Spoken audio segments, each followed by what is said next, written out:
नमस्कार। संविधान के बारे में आप सभी जानते होंगे। आज हम इस वीडियो में संविधान के अनुसूचियों के बारे में जानेंगे। संविधान की अनुसूचियों की बात करें यानी शेड्यूल की बात करें, इससे पहले संविधान का संक्षिप्त परिचय आप लोगों के साथ साझा कर देता हूं। तो संविधान क्या है? आप में से बहुत से लोगों के मन में प्रश्न आ रहे होंगे कि संविधान क्या है।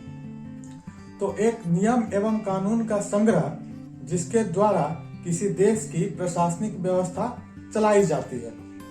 संविधान दो प्रकार के होते हैं, लिखित संविधान और अलिखित संविधान यानी मौखिक संविधान। लिखित संविधान में सभी नियम एवं कानूनों का संग्रह एक दस्तावेज में होता है।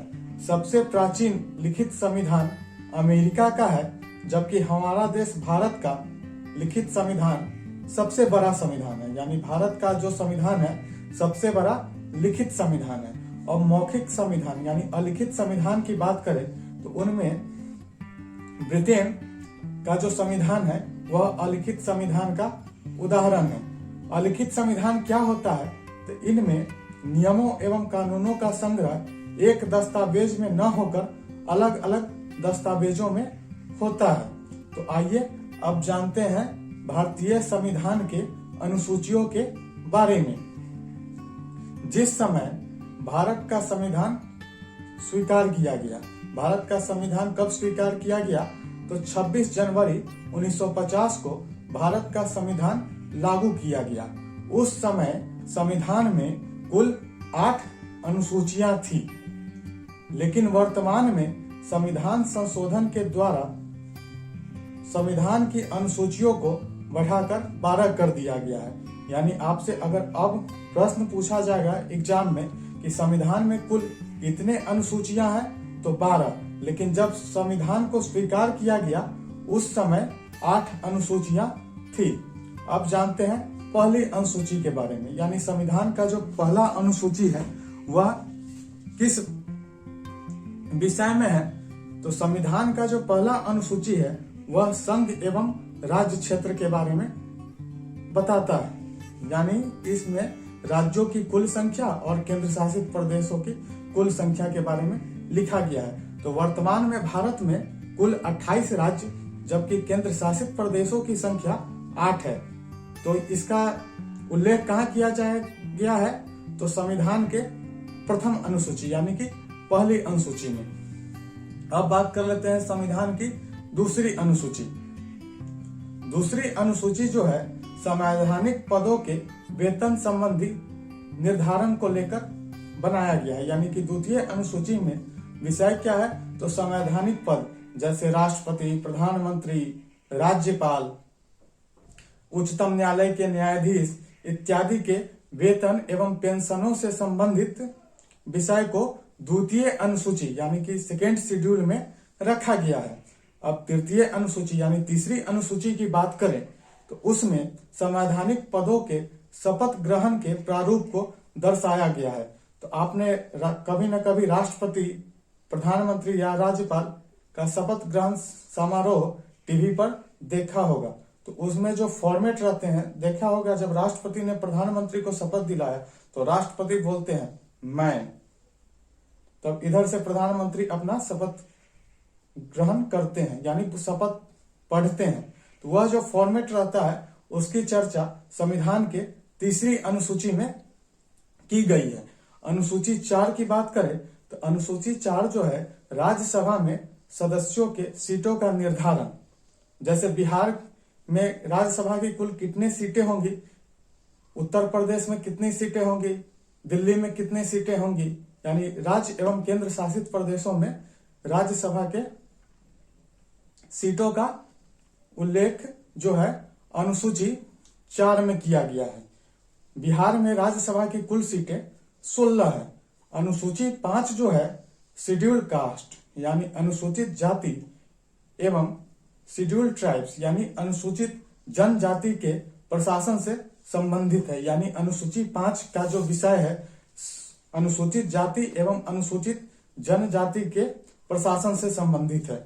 अनुसूची 6 की बात करें तो पूर्वोत्तर के 4 राज्यों का प्रशासनिक व्यवस्था। इनमें असम, मेघालय, त्रिपुरा और मिजोरम शामिल है। अनुसूची 7 की बात करें तो शक्ति का वितरण। अब राज्य, संघ एवं राज्य के बीच जो है शक्ति का वितरण किस अनुसूची में रखा गया है?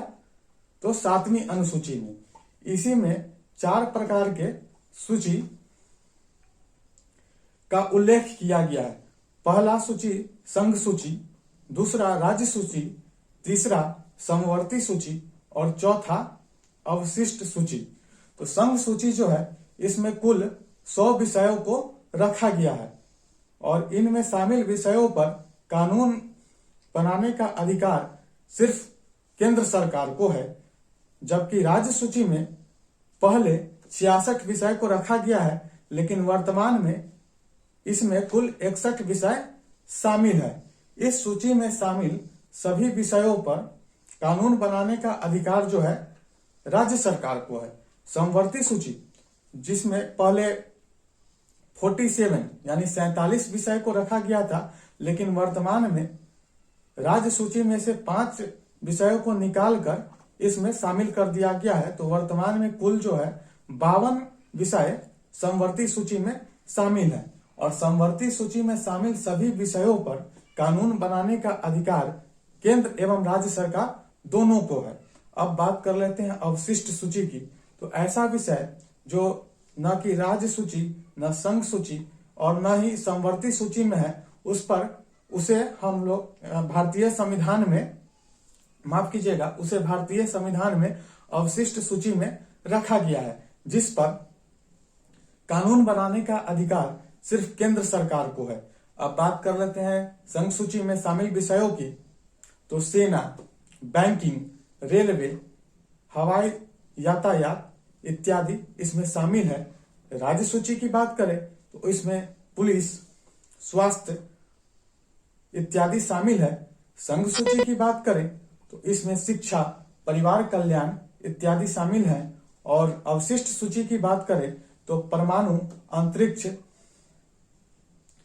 अंतरिक्ष संबंधी जो विषय हैं और परमाणु कार्यक्रम है और साइबर सुरक्षा से संबंधित विषय जो है अवशिष्ट सूची में शामिल है। अब बात कर लेते हैं 8वीं अनुसूची के बारे में। तो 8वीं अनुसूची में भाषाओं से संबंधित विषय को रखा गया है, यानी 8वीं अनुसूची में भाषाओं को रखा गया है। संविधान के 8वीं अनुसूची में कुल 22 भाषाएं शामिल है।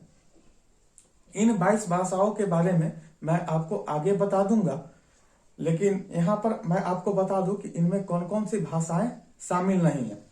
तो राजस्थानी, भोजपुरी और इंग्लिश को संविधान के 8वीं अनुसूची में शामिल नहीं किया गया है। अनुसूची 8 तक जब भारत का संविधान अपनाया गया, यानी 26 जनवरी 1950 को भारत में संविधान लागू किया गया, तो उस समय कुल 8 अनुसूचियां थी, लेकिन बाद में संविधान का संशोधन कर इसमें 4 और अनुसूचियों को शामिल किया गया। तो अभी वर्तमान में कुल 12 अनुसूचियां हैं।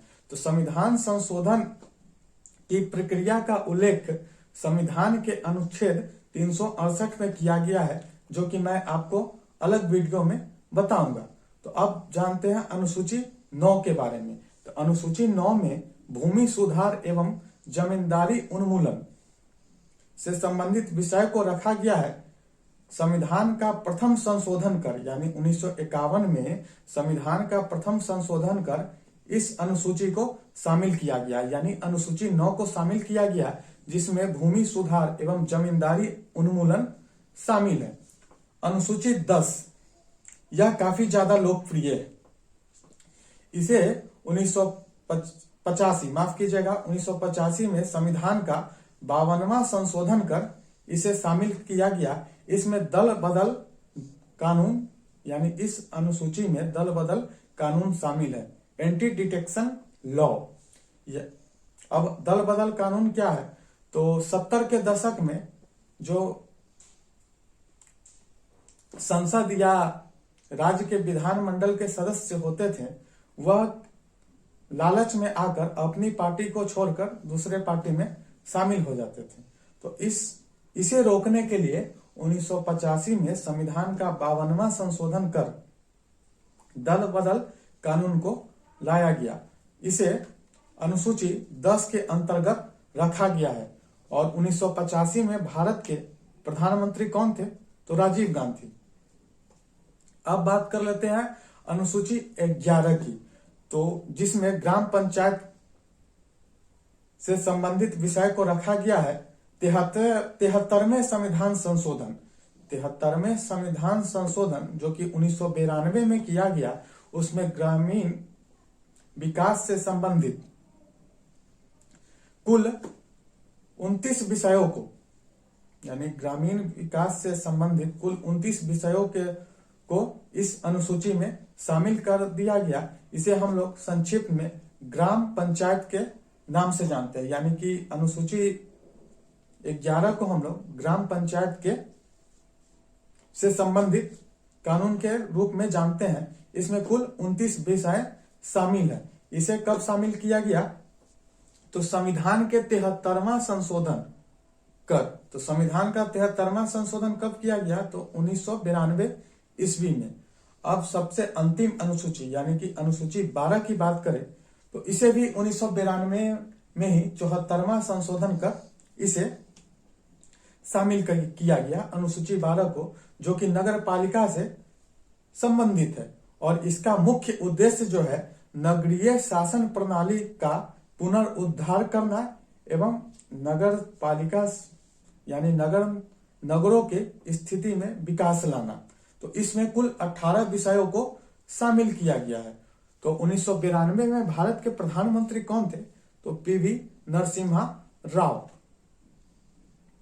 अब बात कर लेते हैं कि भारत में स्थानीय स्वशासन का जनक किसे कहा जाता है, यानी भारत में स्थानीय स्वशासन का जनक किसे कहा जाता है?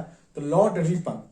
लॉर्ड रिपन को भारत में स्थानीय स्वशासन का जनक कहा जाता है। तो आज के इस वीडियो में इतना ही। आई होप कि आप संविधान के प्रमुख अनुसूचियों के जितने अनुसूची हैं उसके बारे में समझ गए होंगे। मिलते हैं नेक्स्ट क्लास में, तब तक के लिए जय हिंद।